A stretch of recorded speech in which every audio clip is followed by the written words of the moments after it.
छोड़े दिल जो भी ये ठाने ऊंचा है आसमां ऊंची उड़ाने हैं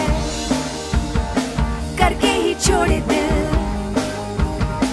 जो भी ये ठाने हैं All I love is सतरंगी रंगों जैसी आजादिया All I want is थोड़ी सी ज़मीं थोड़ा सा आसमां Oh oh oh oh ऊंचा है आसमां Oh oh oh oh Oh oh oh करके ही छोड़े थोड़ा सा आसमां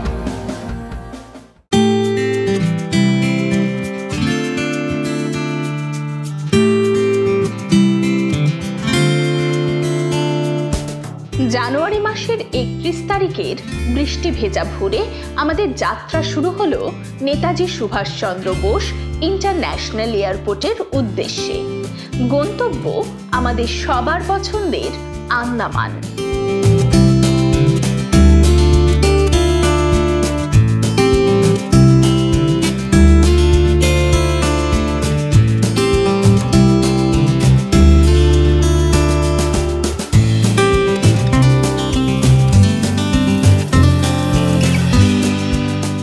হ্যালো বন্ধুরা, welcome back to my channel the shining Bom. এখন বাজছে ভোর 4:30 আর আমরা এখন রয়েছি নেতাজি সুভাষচন্দ্র বোস এয়ারপোর্টে। তো তোমরা সবাই জানো আমি আমার কমিউনিটিতে একটা পোস্ট করেছিলাম যে আমরা এই ফেব্রুয়ারির শুরুতে একটা কোথাও ঘুরতে যাব।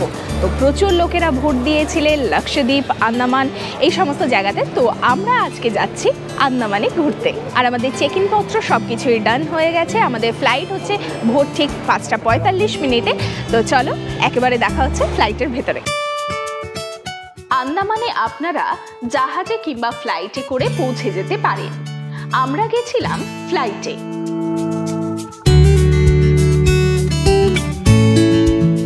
বরাবরের মতো এবারেও আমরা আমাদের টিকিট বুক করেছিলাম স্কাই স্ক্যানার থেকে, যেখানে অন্যান্য জায়গার তুলনায় অনেক সস্তায় টিকিটস পাওয়া যায়। ডিটেলস দেওয়া থাকলো স্ক্রিনে।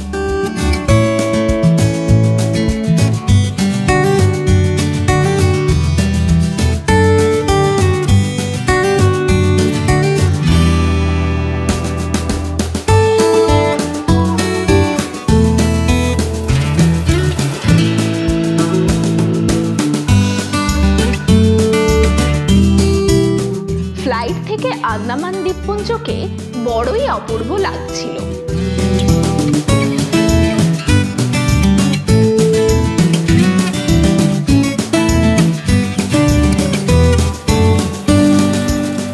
দেখতে দেখতে মাত্র 2.5 ঘন্টাতেই আমরা সকাল 8:15 পৌঁছে গেলাম বীর সাভারকার ইন্টারন্যাশনাল এয়ারপোর্টে।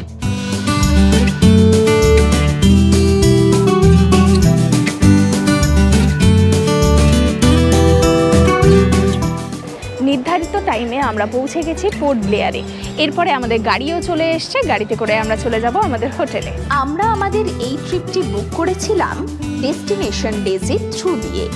এয়ারপোর্ট থেকে বেরোনোর পর থেকেই তাদের উষ্ণ অভ্যর্থনা আমাদের ট্রিপটিকে আরও সুন্দর করে তুলল।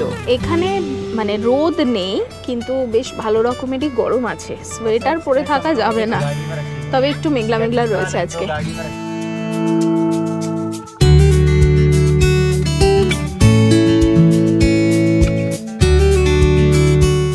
এখানকার রাস্তাঘাট কিন্তু দারুণ সুন্দর, পরিষ্কার পরিচ্ছন্ন।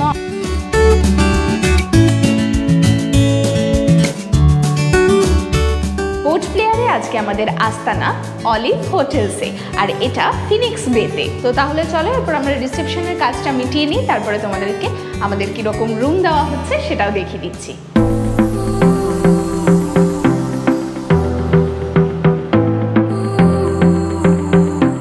তো এই হচ্ছে রিসেপশন।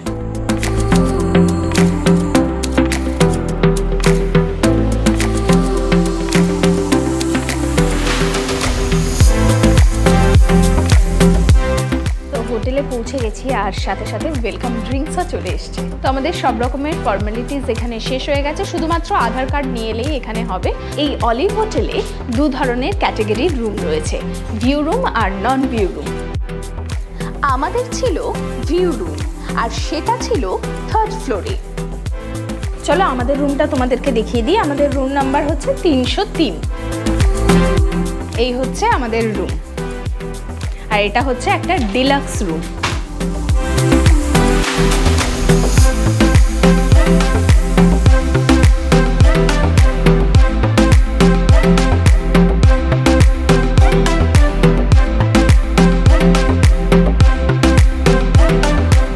তো দেখো বিশাল বড় একটা রুম, বেড থেকে শুরু করে চেয়ার টেবিল, টিভি, একটা ওয়ার্ক স্টেশন।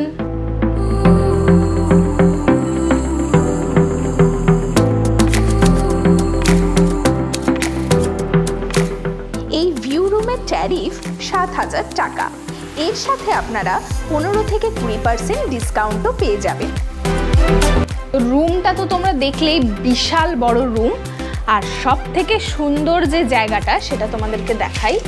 দেখো এরকম সুন্দর ভিউ তোমরা রুম থেকে পাবে। আর এই রুমের সাথেই কিন্তু একটা স্মোকিং জোনও রয়েছে, আর এখান থেকেও খুব সুন্দর ভিউ পাওয়া যায় বাইরের। আর এদিকে কিন্তু একটা মিনি ফ্রিজ রয়েছে, আলমারি রয়েছে, আর তার ঠিক সামনেই রয়েছে ওয়াশরুম। ওয়াশরুমটাও বিশাল বড়। আমাদের এই হোটেলটা কিন্তু একেবারে এয়ারপোর্টের সামনাসামনি। তো আমাদের আর্লি চেক ইন আমরা করে নিয়েছি, এরপর আমরা ব্রেকফাস্ট করব। ব্রেকফাস্টের টাইম 9:30 অবধি, তো এখন ঝটপট যাব আর ব্রেকফাস্টটা করব। এবার আমরা ব্রেকফাস্ট করতে যাচ্ছি, আর এটা হচ্ছে 4th ফ্লোরে রেস্টুরেন্টটা।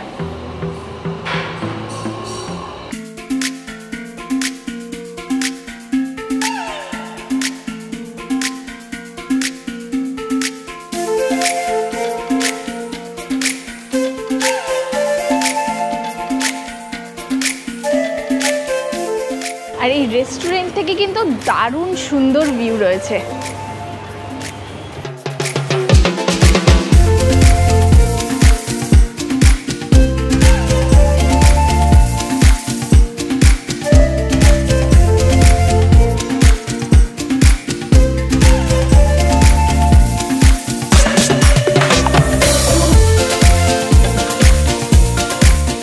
এদের রেস্টুরেন্টে কিন্তু দুটো জায়গা রয়েছে, একটা নন এসি পার্ট রয়েছে আর একটা এসি পার্ট রয়েছে।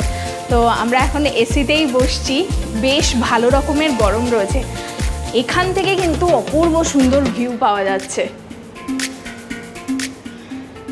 তো আমাদের ব্রেকফাস্ট চলে এসছে। ব্রেকফাস্টে আমরা নিয়েছি ব্রেড, জ্যাম, আর সাথে বাটারও রয়েছে, আর পুরি সবজি। এই রকম সুন্দর ভিউ দেখতে দেখতে খাবার খাওয়ার কিন্তু মজাটাই আলাদা।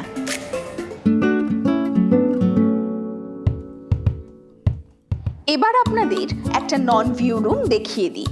আমরা চেক ইন টাইমের অনেক আগেই হোটেলে পৌঁছে গেছিলাম, তাই এই রুমটিতেই ওনারা আমাদেরকে ওয়েট করার জন্য দিয়েছিলেন।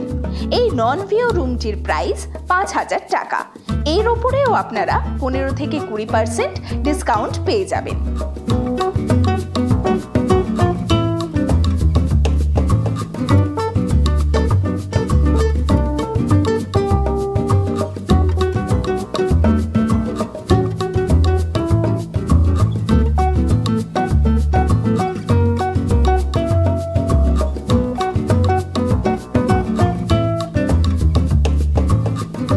তো আমরা দুপুরের লাঞ্চ নিয়ে নিয়েছি পেনি পাস্তা। এটা চিকেন রয়েছে, এটার প্রাইস হচ্ছে 547। যে এইরকম ভিউ দেখতে দেখতে এরকম সুন্দর খাবার খাওয়ার মজাটাই কিন্তু আলাদা। খাবারটা কিন্তু ভীষণই গরম রয়েছে, আর এরকম কিন্তু ওরা একদম প্যাক করে দিয়েছে খাবারটা। লাঞ্চ করে রেডি হয়ে গেছি, এখন আমরা যাব। আমাদের গাড়ি চলে এসছে, আর আজকে আমরা কোথায় কোথায় ঘুরছি সেটা দেখার জন্য পুরো ভিডিওটা দেখতে হবে।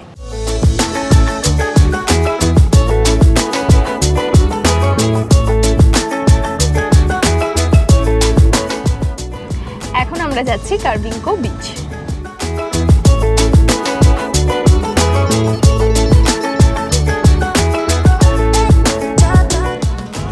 সামনে একটা বাজার রয়েছে, তো তোমরা চাইলে লোকাল বাজার, তোমরা চাইলে এখান থেকে মার্কেটিং করতে পারো।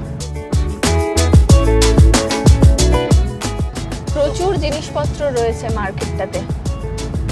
দেখো জামা কাপড় থেকে শুরু করে সব কিছু পাওয়া যাবে।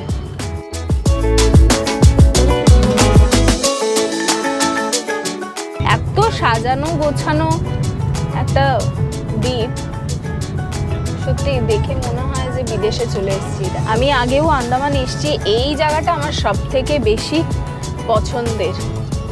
একদিকে সমুদ্র আর একদিকে এত সুন্দর ঝাঁ চকচকে রাস্তা। আচ্ছা, আজকে আমরা লাঞ্চ তো হোটেল থেকে নিলাম। হোটেলের প্রাইসগুলো কিন্তু বেশ এক্সপেন্সিভ, মানে আজকে বাধ্য হয়েই নিলাম। তো রাতের বেলার ডিনারটা আমরা ঠিক করেছি বাইরে থেকে খেয়ে ফিরবো। ওই যে দূরে দেখা যাচ্ছে ওটা হচ্ছে রস আইল্যান্ড। এখান থেকে ক্রুজে করে করে তোমরা রস আইল্যান্ডে যেতে পারবে। জলের রংটা কি অপূর্ব, পুরো নীল, একদম অসাধারণ।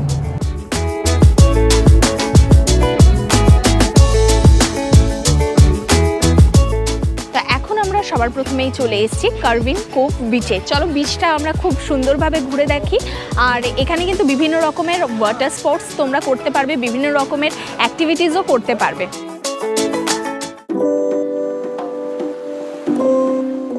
আপনারা যারা নিজেরা আন্দামান ঘুরতে আসবেন তাদের জন্য বলে রাখি, গাড়ি রিজার্ভ করে ঘুরতে চাইলে প্রতিটি জায়গায় ড্রপের জন্য গাড়িতে 300 থেকে 400 টাকা করে চার্জেস লাগে। এছাড়া আপনারা স্কুটি বা অটোতে করেও আন্দামানকে ঘুরে দেখতে পারেন।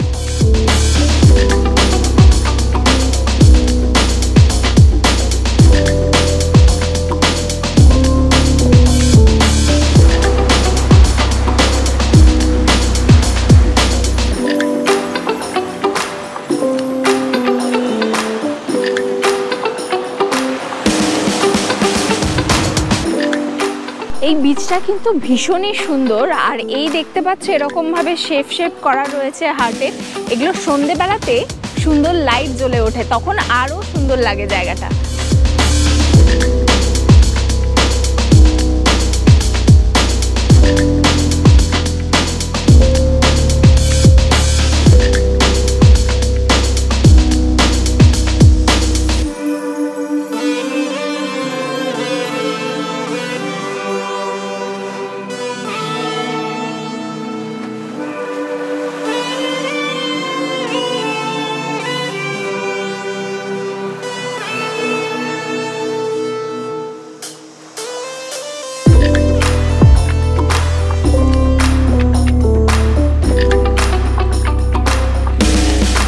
বিচটাতে কিন্তু আমি আগেও এসেছি, মানে আন্দামান আমি এর আগেও এসেছিলাম। এই বিচটাও তখন ঘুরতে এসেছিলাম, কিন্তু এখন দেখতে পাচ্ছি অনেক কিছু চেঞ্জ হয়ে গেছে। এই যে এত ওয়াটার অ্যাক্টিভিটিস এখানে রয়েছে, এগুলো কিন্তু সেই সময় ছিল না। 2017-র কথা বলছি, তখন কিন্তু এগুলো ছিল না।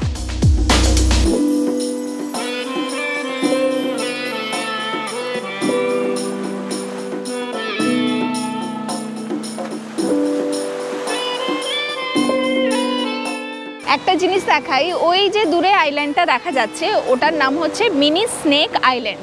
এটা কিন্তু ওই সুনামির সময় এই জায়গাটা পুরো ভেঙে গেছিলো। আগে ওইটাতে যাওয়া যেত, কিন্তু তারপরে ওই জায়গাটা পুরোপুরি নষ্ট হয়ে যায়।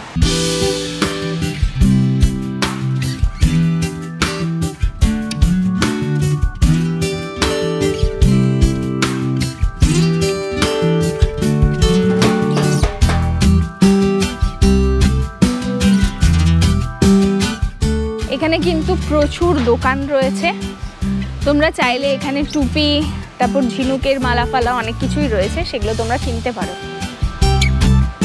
আর খাবারের দোকানও কিন্তু রয়েছে।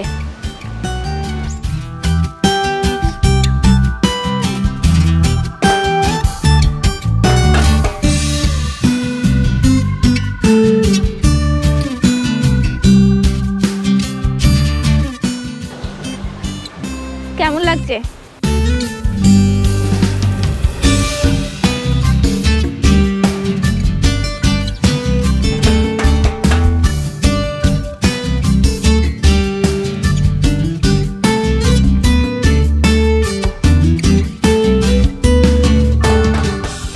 বিচটা সাধারণত যারা ওয়াটার অ্যাক্টিভিটিস করতে ভালোবাসো তাদের খুবই ভালো লাগবে, মানে প্রচুর অ্যাক্টিভিটিস রয়েছে, করতে পারবে।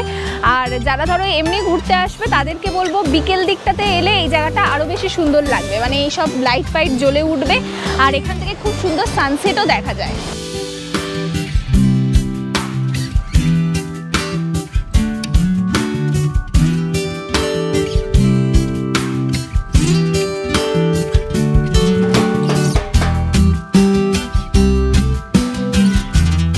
যত রোদ এই জলের উপরে পড়ছে জলের কালার তত চেঞ্জ হচ্ছে। একটু আগেই লাইট ব্লু ছিল, এখন পুরো ডিপ ব্লু হয়ে গেছে।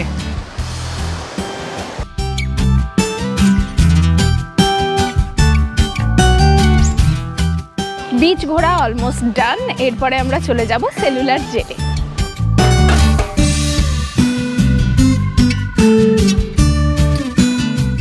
বাইরে বিভৎস গরম, ভেতরে এই গাড়ির ভেতরে এসে নিয়ে এসিতে বসে বেশ একটু আরাম লাগছে।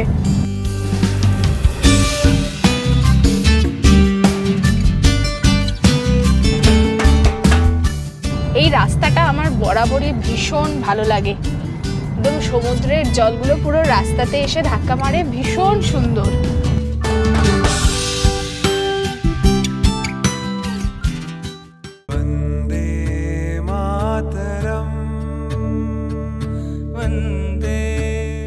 আজকের ভিডিওটি এই পর্যন্তই। ভারতীয় মুক্তিযোদ্ধাদের আত্মত্যাগের স্মৃতি বহনকারী সেলুলার জেলের ভিডিও নিয়ে আসছি পরবর্তী পর্বে। ততদিন আমাকে লাইক, শেয়ার আর সাবস্ক্রাইব করে পাশে থাকবেন।